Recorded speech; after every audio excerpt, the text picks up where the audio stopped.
The Arabic word for conquest, fatu, literally means openings.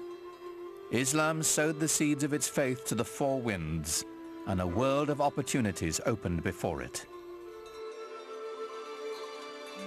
But the vast empire's spiritual core remained at its birthplace, the holy city of Mecca.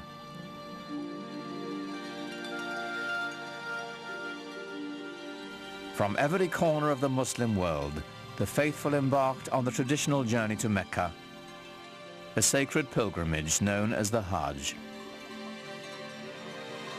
The pilgrimage became a central devotional and ritual feature in Islamic life. In fact, since the life of Muhammad himself, the pilgrimage has symbolized, probably more than any other Islamic ritual activity, unity among all people and equality.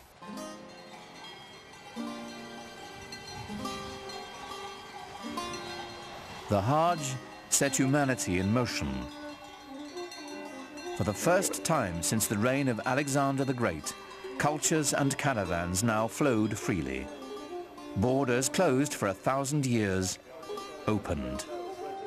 Both ideas and goods went back and forth over incredible distances.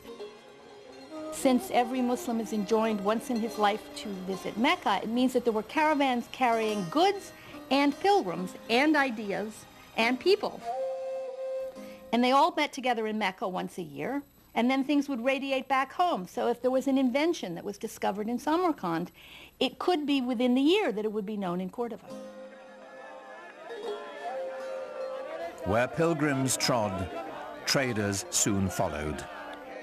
Muhammad himself had been a man of commerce, and now the spread of his message brought with it the spread of trade and the Islamic way of life.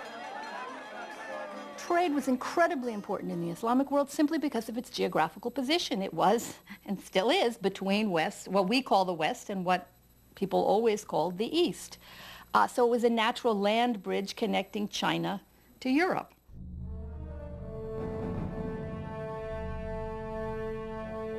In only 2 centuries, Islam had extended its reach from Spain all the way to the edge of India. It took nearly a year to travel from one end of the Arab Empire to the other.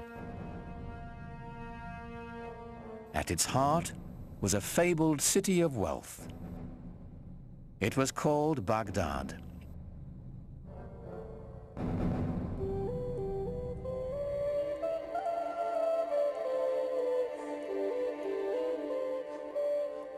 The palaces of ancient Baghdad have been lost over the centuries, but in its glory, it rivaled ancient Athens or Rome.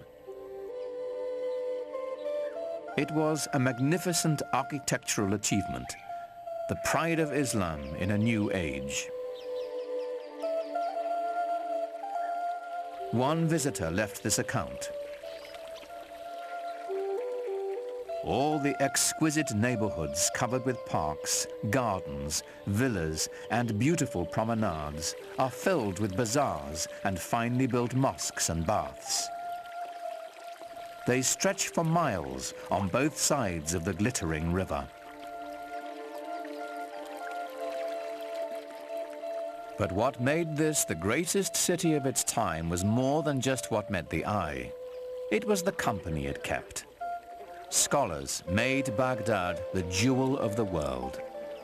Certainly from the 8th century on, Baghdad was the center of learning in the Islamic world, and all major innovations either came from Baghdad or quickly came to Baghdad because the best people came to Baghdad, the best thinkers, the best philosophers, the best artists.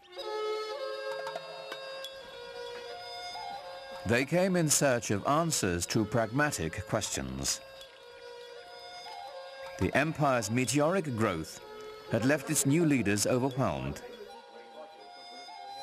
They had staggering engineering and logistical problems to contend with. Solving them would take the greatest minds of the day. Under the new empire now, you are responsible for public hygiene, you are responsible for the marketplace, you are responsible for goods being sold in the marketplace. All of those require some basic elementary sciences. This new civilization having a need for science really stems from the need to run that empire. The best minds rose to the call. The finest were welcomed at a center of scholarship, Baghdad's renowned House of Wisdom. It was a magnet for scholars and intellectuals who came and worked in the academies. There were public libraries associated with the palace, and scholars came from all over the empire. And there were scholars from Iran, there were scholars from Byzantium who came. Some were Christians, some were Muslims, some were Jews. And all of these different sort of threads of human knowledge came together in the city of Baghdad. So the net effect of this is that you've got human individuals from radically different cultural traditions being thrown into the same crucible. The challenge that greeted these scholars was daunting. The great works of the ancients had to be transformed into a wholly new body of knowledge.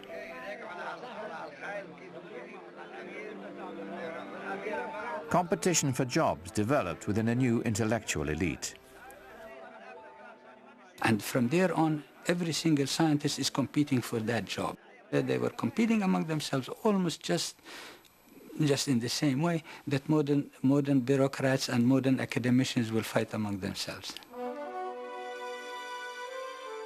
Scholars were dispatched across the empire to locate as many ancient texts as possible. The first international scientific venture in history.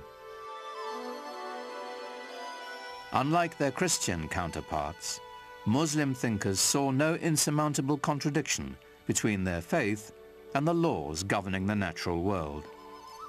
So they embraced Aristotle and Plato, writers the Christian church considered blasphemous. So this is the time when we begin to see scientists, bureaucrats, what have you, going and seeking from whatever civilization that had any sciences before, be it the Greek, be it the Indian, being the Persian, and so on. From the Hindus came mathematical concepts that guide us today. It was the scholars of the House of Wisdom who developed the system of Arabic numerals, still in use.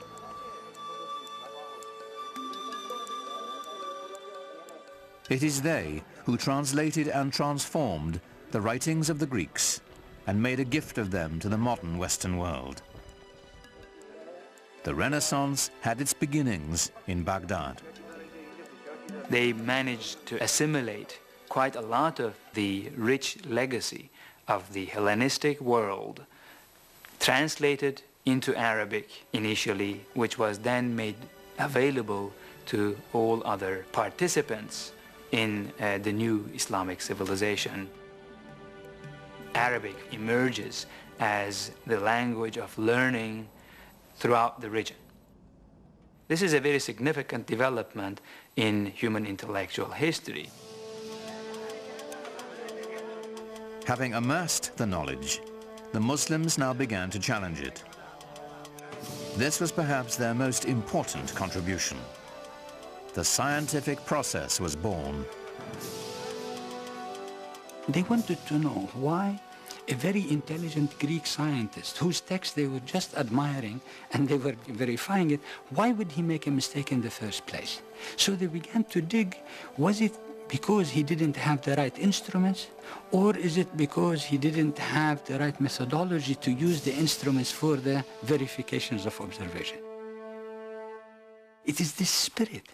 You see, the spirit of questioning, the spirit of saying that we have to build science constantly on a systematic, consistent basis where we make a physical proposition of how the universe ought to be run, and the mathematical representation of that physical universe ought to match.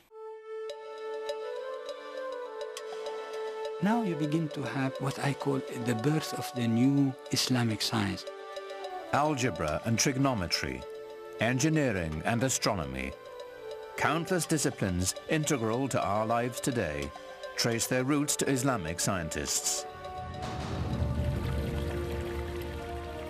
More surprising, perhaps, were their innovations in medicine.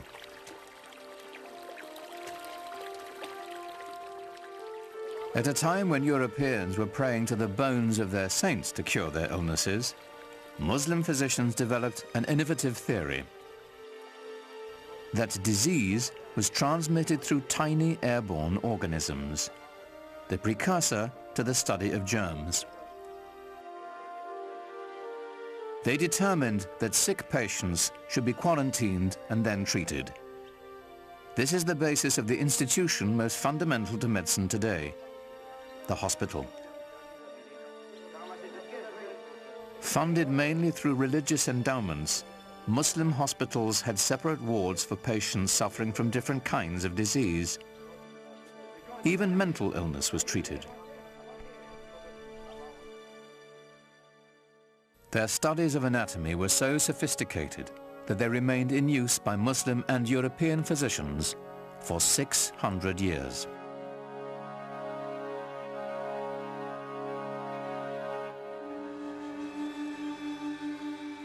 Muslim scientists were especially intrigued by light, lenses, and the physiology of the human eye. The father of optics was a Muslim named Ibn al-Haytham. His work with lenses eventually led to the invention of the modern camera.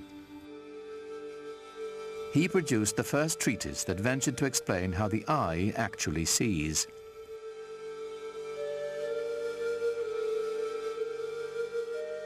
A 1,000 years before the West dared to take up the practice, Muslim doctors were removing cataracts surgically, clearing them from the eye with a hollow needle.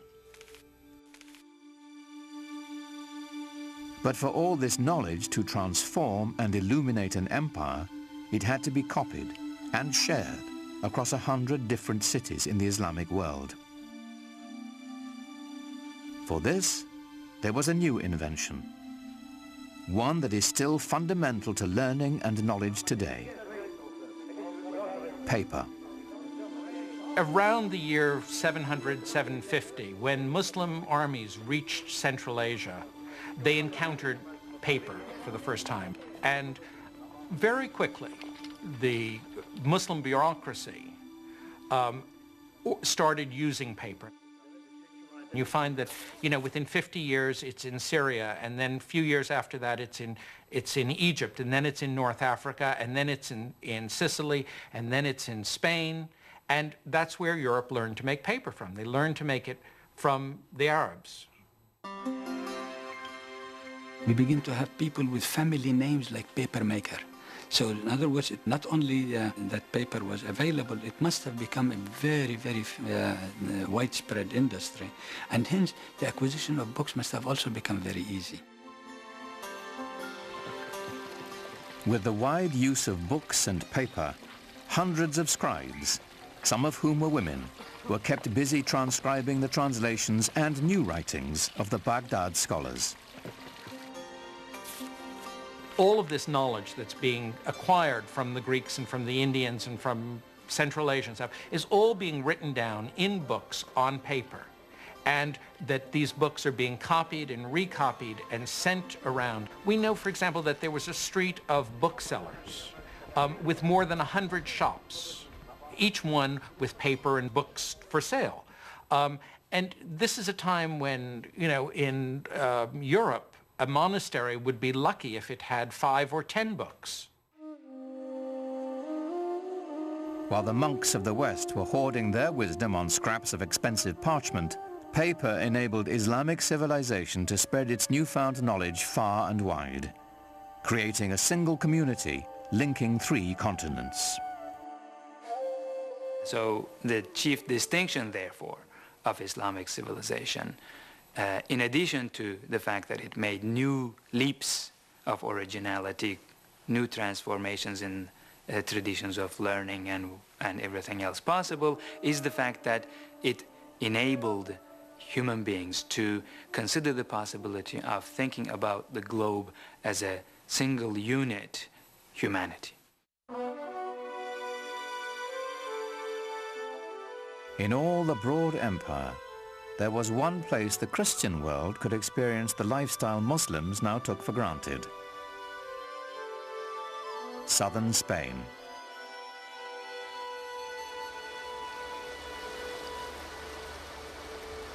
Here, on the European continent itself, Islamic culture would begin to have an effect on the European civilization around it.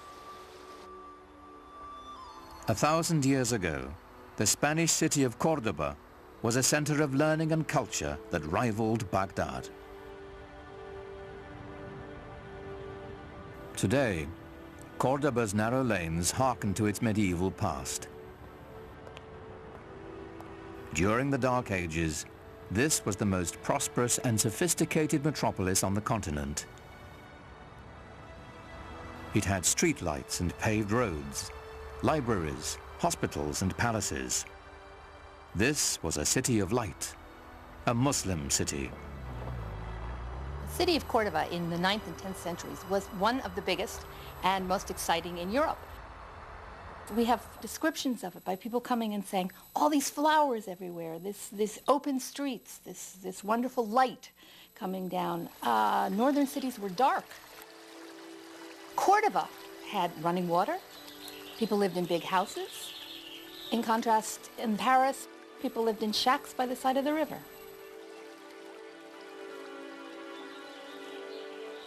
The glory of medieval Cordoba is here, in what is now the great Roman Catholic Cathedral in the middle of town. But the Cordoba Cathedral of today began its life as a mosque, one of the grandest of the Islamic Empire. The Great Mosque in Cordoba was simply the biggest mosque in the biggest city in southern Europe. When you climb up into the church tower, which used to be a minaret, you look out over this expanse of roof, it's quite amazing to see this cathedral, complete with flying buttresses, popping up out of the middle of this massive mosque.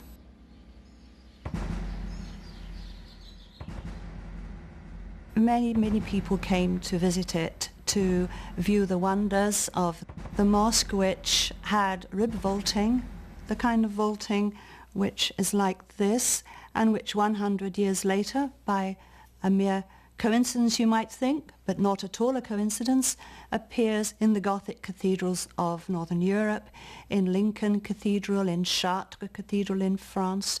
Where does that come from? Obviously influenced by the great Mosque of Cordoba in the south of Spain. For the occasional European Christian traveler, Cordoba was their one opportunity to glimpse the Islamic world. What they saw was shocking. Most of Europe at that time languished in poverty and squalor. Cordoba was a pageant of prosperity and enlightenment.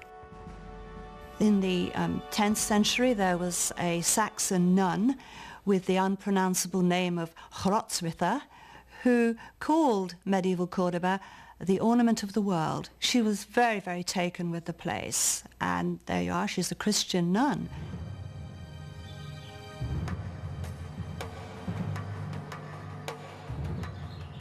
As Europeans made their way from the cold stone of their northern castles into the glorious Muslim cities of southern Spain, they couldn't help but be impressed.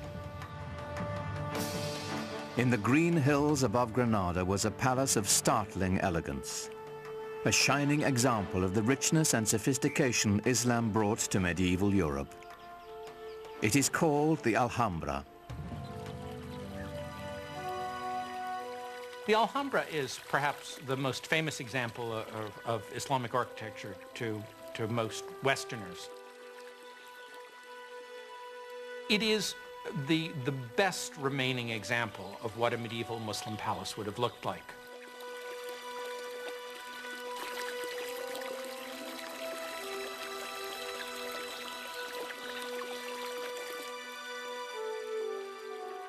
Echoed in the finely carved geometric plasterwork and marble pillars is a vanished lifestyle of extraordinary luxury.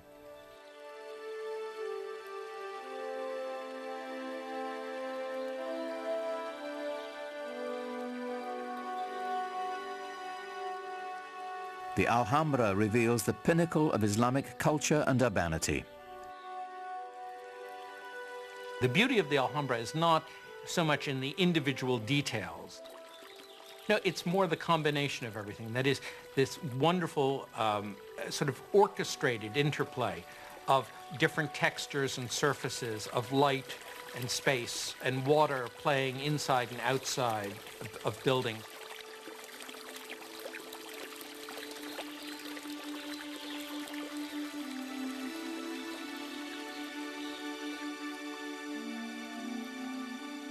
It's almost like a symphony of different elements that are very carefully brought together to provide exquisite enjoyment.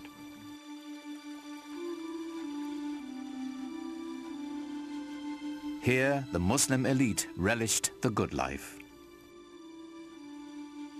Reposing on lush carpets, surrounded by perfume and music, the privileged few debated the nature of God, the subtleties of Greek philosophy, or the most recent mathematical revelations from India, while they dined on spiced delicacies served on Chinese porcelains.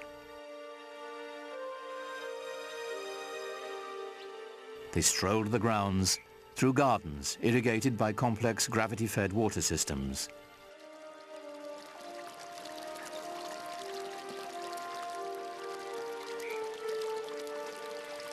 How far Muhammad's followers had come from the life of desert nomads. How distant they felt from the rest of the European continent they now shared. Christian Europe, due north, was struggling on through the Dark Ages.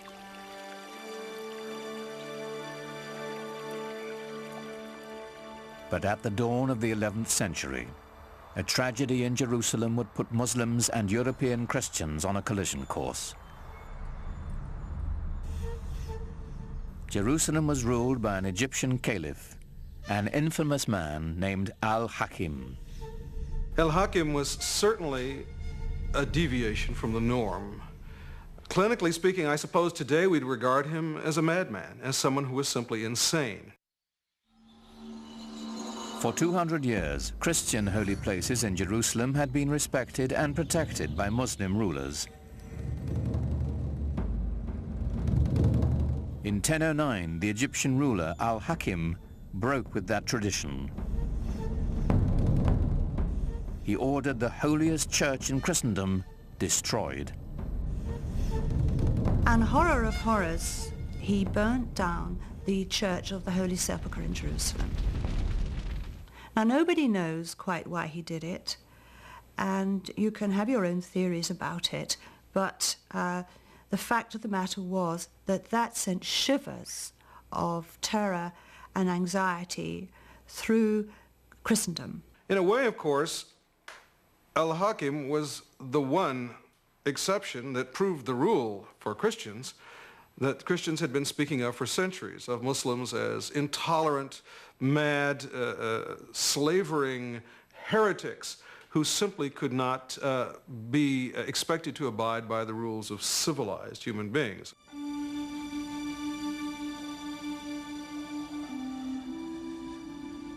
The fact that Al-Hakim's successor rebuilt the Church of the Holy Sepulchre, it was done by 1048 with Byzantine help, didn't cut any ice. There was this perception now that things were not going well in the Holy Land. In Europe, anti-Muslim sentiment simmered. By 1095, it reached the boiling point. Pope Urban II spent most of that year traveling through France, imploring his feudal lords to unite in a campaign of bloodshed. Hasten to exterminate this vile race from the lands of your Eastern brethren, the Pope demanded. Jerusalem is the navel of the world. She cries out to be liberated. Christ himself commands it. So we've got a merging or a coming together of military service and religion, which served the purposes, if you like, of a pope who in 1095 made his famous call to crusade to rescue the endangered holy places in the East, and in particular Jerusalem.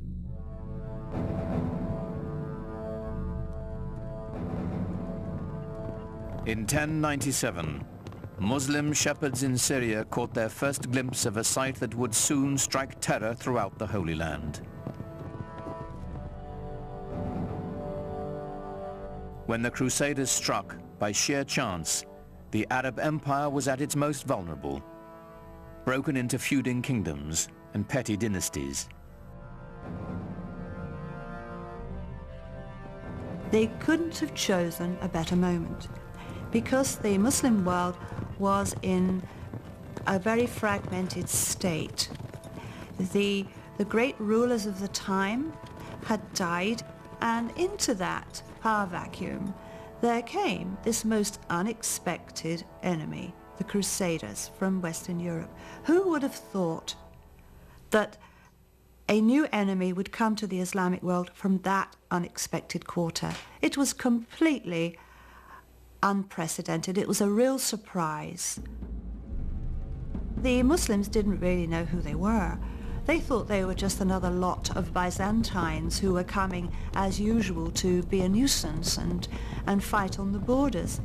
They had no idea that there was this extraordinary surge of religious fervor and fanaticism coming from Western Europe, and that the aim of this group was Jerusalem.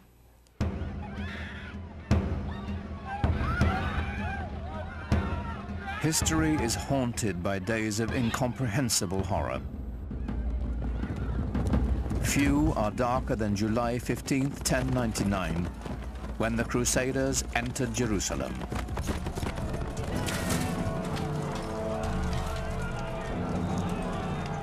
The massacre must have been terrible. The fear, the fleeing of the population. It must have been horrendous.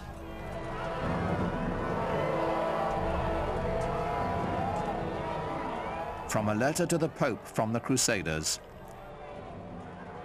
If you want to know what was done to the enemies we found in the city, know this. Our men rode in the blood of the Saracens up to the knees of their horses. They saw the holy city and they were in a state of exultation. And perhaps that's why, when they flooded through the gates of the city, that they were fired up with fanaticism and zeal, and that's why there was this terrible massacre in the name of Christendom.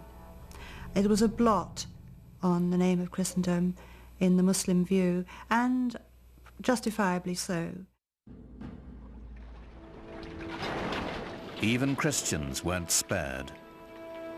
At the Church of the Holy Sepulchre, dozens of worshippers from Eastern sects were massacred. To the Crusaders, they were nothing more than foreigners. The Christian chronicles record the carnage. The Saracens, who were still alive, dragged the dead ones out and made huge piles of them. Such a slaughter of pagans no one has ever seen or heard of. The pyres they made were like pyramids. They shocked the Muslim world when they came. There are a number of extremely moving lamentations in poetry which date from that period. And the Arab poets of the time talk about the feelings of anguish and terror which the Crusaders, or the Franks as they're called in the Arab sources, caused the local people, the old women, the young girls, those who are cloistered away in their houses, are trembling with fear. The whole imagery is that of the rape of their land and the terrible impurities caused by these barbarian infidels coming into their sacred space. We have mingled blood with flowing tears, and there is no room left in us for pity. To shed tears is man's worst weapon when the swords stir up the embers of war. When blood has been spilt, when sweet girls must hide their lovely faces in their hands for shame.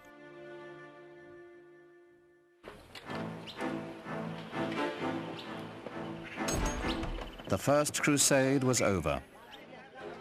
Of the 100,000 men who began the campaign, most would eventually return to Europe, having had only a glimpse of Muslim life. The job of occupying Jerusalem and the surrounding countryside fell to the 20,000 who remained, indefinitely.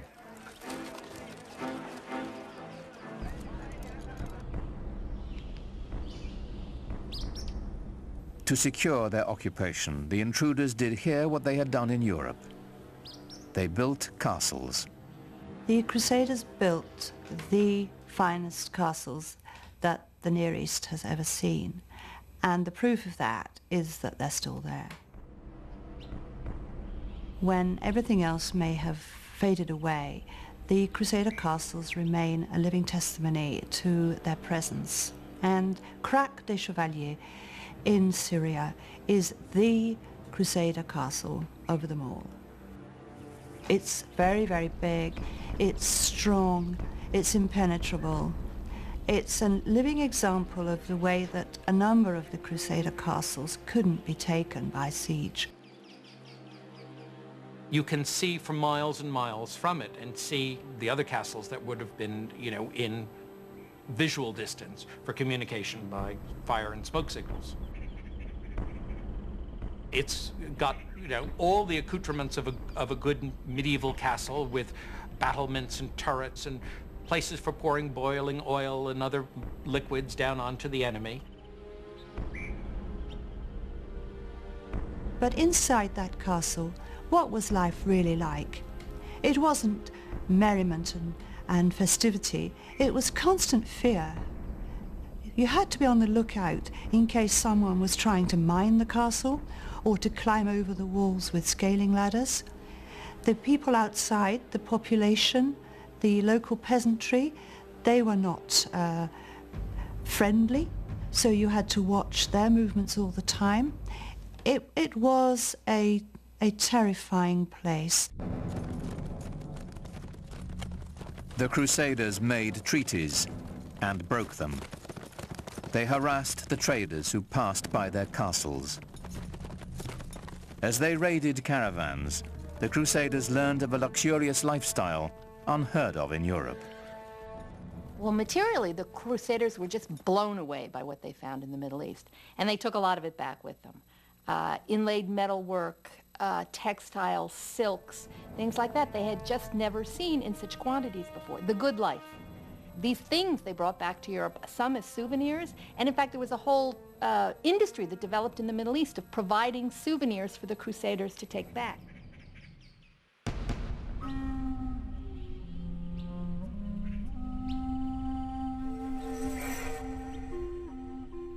It is perhaps a Western bias to imagine the Crusaders were a decisive force in world events, devastating to the Islamic culture and trade.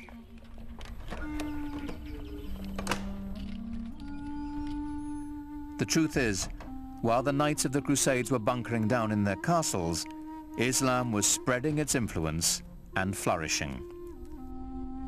Muhammad's message rang out as clear and strong as it ever had. Allahu Akbar! Allahu Akbar! Ashhadu an la Mosques were now on every horizon. They welcomed traders.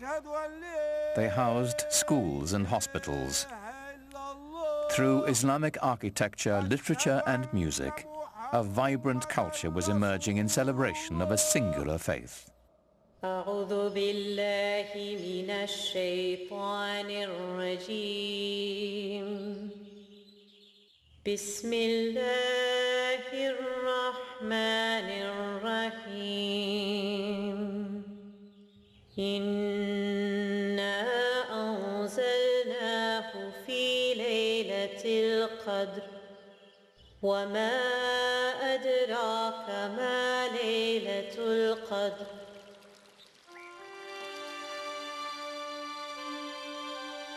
Faith had launched an empire. Culture was now enlivening it. But ultimately, what united it was trade. For the Muslims, trade, like science, brought innovation. Business was expedited by a revolutionary concept called the sak, a cheque that could be written in Spain and cashed in India. Writing a check assumes that someone's going to honor it and cash it at the other end, and that if you give the money or you have the money in one place, that someone will say, I have access to that somewhere else. So this implies that you have some kind of central bank or central loan organization who's going to be good for the money. So it frees up your ability to travel. It frees up commerce because, again, the money doesn't have to be moved from Samarkand back to Cordoba in order to go back the other way the next year, so that you can base it all on trust and faith. And Muslims became some of the greatest merchants of Middle Ages. And the greatest craftsmen as well. From the Persians, Muslim blacksmiths learned how to fold steel to give it strength and flexibility. The swords made in Toledo and Damascus had no equal in the world.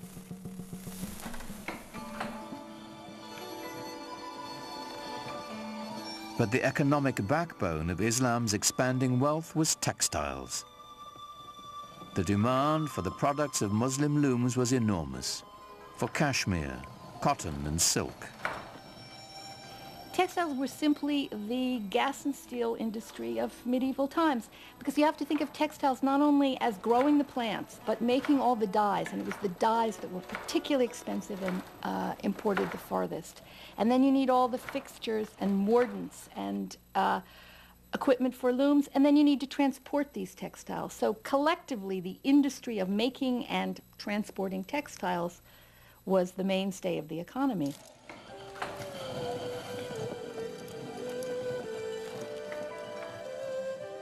While Europeans settled for coarse woolen and linen garments, Muslims wore brocaded fabrics of organdie, damask and taffeta, words that came into the English language from Arabic and Persian. The fabrics that were produced in the Islamic world were among the finest ever produced. And they were made of not only plain linen or cotton, but also very, very fancy silks, cloth of gold where silk thread is wrapped with gold, and with very, very complicated patterns. These complex patterns were coveted by wealthy Europeans and the church as well. When the Christians needed a cloth worthy of wrapping the bones of their saints, the choice was obvious. They looked to a Muslim loom. But sometimes the fabrics were trimmed with decorative Arabic text from the Holy Quran. And so the words of the Prophet sometimes appeared in shocking proximity to Christendom's holiest icons.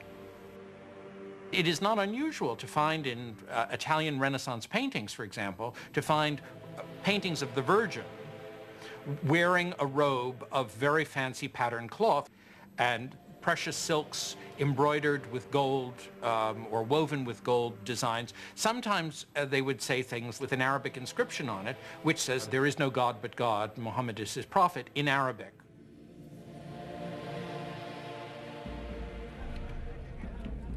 After almost 100 years of broken treaties and sporadic fighting, the Muslims reached a turning point in their struggles against the Crusaders. It came in the person of one of Islam's most celebrated figures.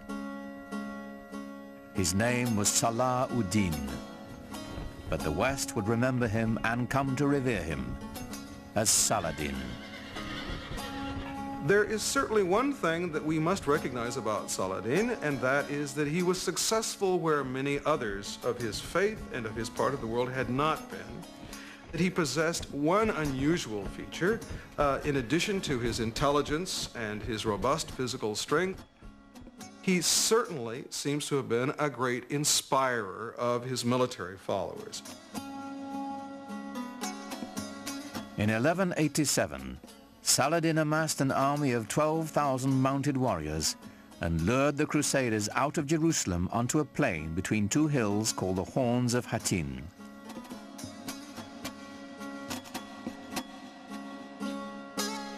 On the evening of July 3rd, after a long march, the Crusaders camped on a barren hillside.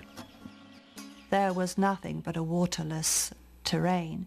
And we're talking about July, we're talking about the Middle East, we're talking about incredible heat and no water.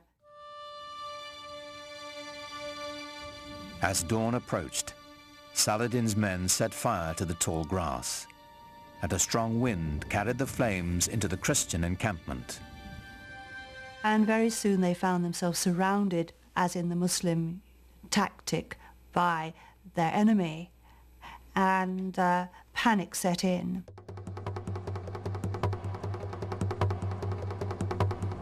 The flames bore down on them, and the heat became intense, Saladin's secretary wrote. The people of the Trinity were consumed by the fire of flames, the fire of thirst, and the fire of arrows. The army of the Crusaders was totally decimated. The victory at Hattin was a real turning point for Saladin. It meant that he could then proceed to take Jerusalem later on that year. 3 months later, Saladin entered Jerusalem. For the first time in almost a century, the call to prayer floated over the holy city once again. Allahu Akbar. Ashhadu an la ilaha illallah. Ashhadu an la. And yet, remarkably, Saladin leveled no retaliation against Christians or their holy places. In the Church of the Holy Sepulchre, Mass was celebrated as usual. Saladin also decreed that Christians who wished to could leave the city with their property. Those who chose to stay would be allowed to worship freely.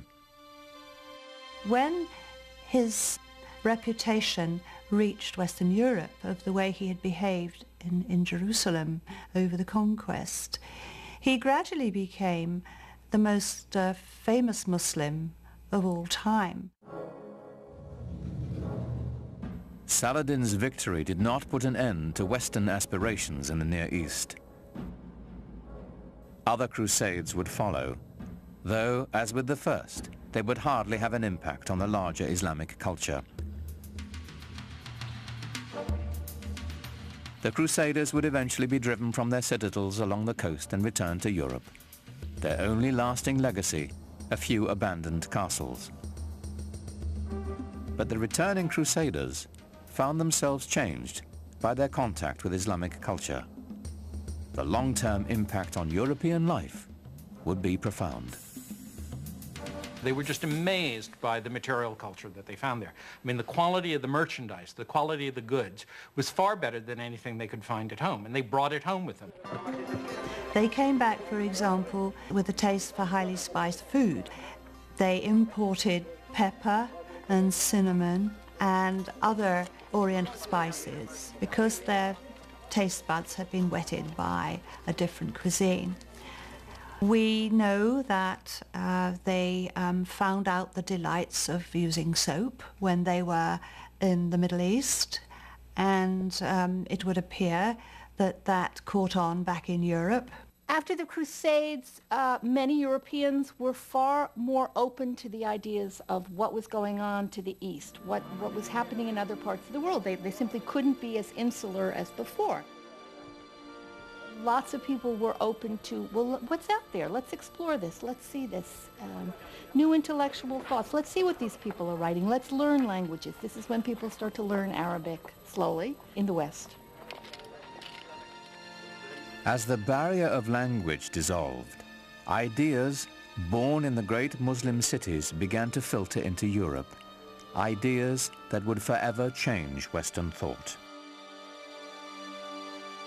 The great Italian theologian Thomas Aquinas used the writings of the Muslim philosopher Averroes to justify the clear separation of faith and reason, a Muslim ideal that formed the basis of all scientific inquiry and led to the European Renaissance. Averroes himself appears in Raphael's classic Renaissance painting of great Western thinkers. Here, alongside Plato and Aristotle, stands a vivid reminder of the debt the world owes Islam.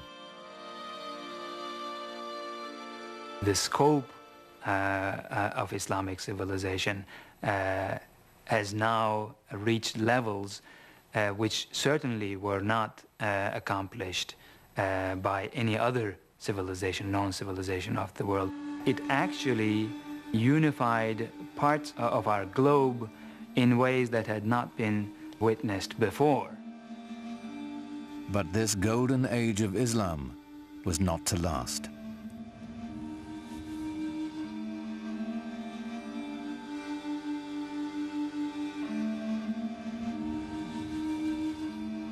After shrugging off the Crusades and bringing the precious gift of knowledge to Europe, the great cities of the Islamic Empire would be brought to ruin by a force more terrible than anything the Europeans could muster. Their libraries destroyed, the wealth plundered, the empty cities stood mute in the aftermath of a devastation that descended upon them not from the west, but from the east. It's known as the Mongol catastrophe.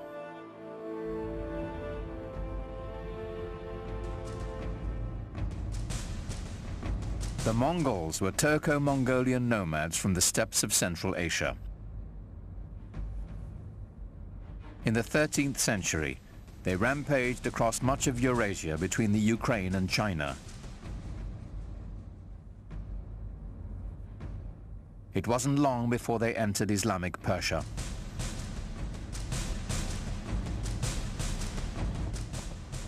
To the cultured, urban Muslims, these guys were a bunch of savages.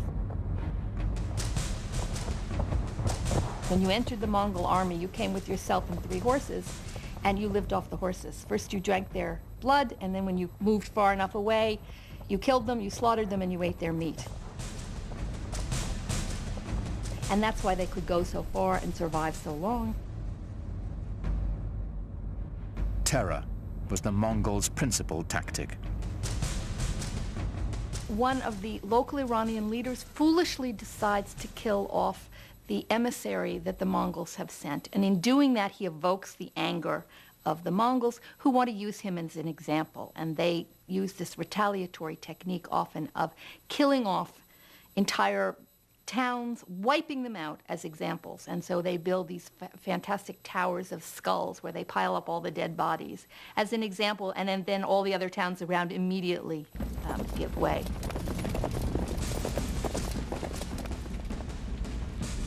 City after city fell before them. It was only a matter of time before they reached the center of Islamic power.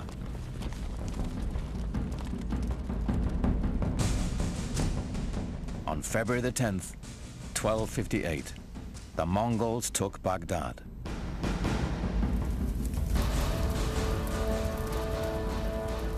According to the Arab chroniclers, the Mongols put Baghdad to the torch and killed 10,000 inhabitants.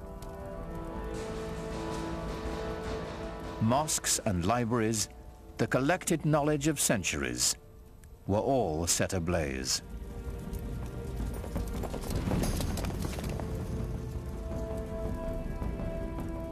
Within less than 50 years, the Mongols seized the heart of the Islamic Empire from the Arabs.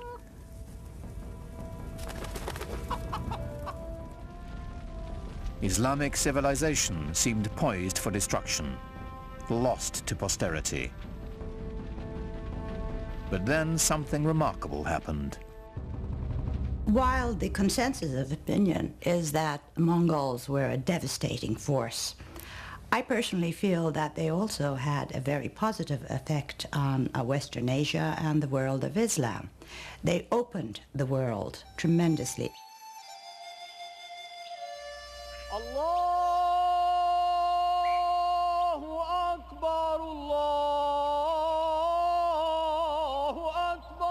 And historically, the most significant thing about the Mongols for us would be that they became Muslims, most of them, in the end, converted to Islam, and then became, after being these tremendously destructive forces, some of the greatest patrons of the arts and letters in all of Islamic history.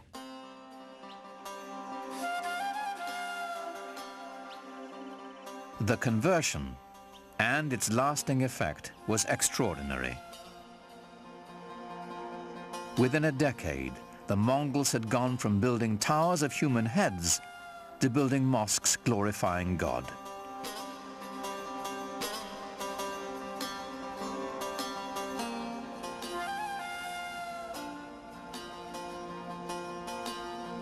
It is not surprising to me that the land conquered the conquerors.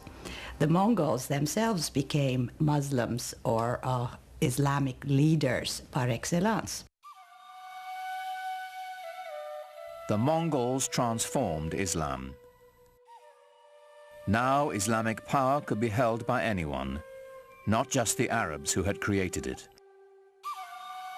The Mongols threw open the door for the great gunpowder empire to follow.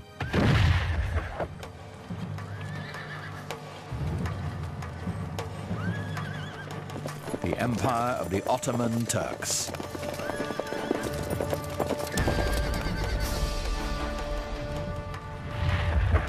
Islam was now set on a new course of expansion to both the East and the West, marching to the beat of Turkish drums.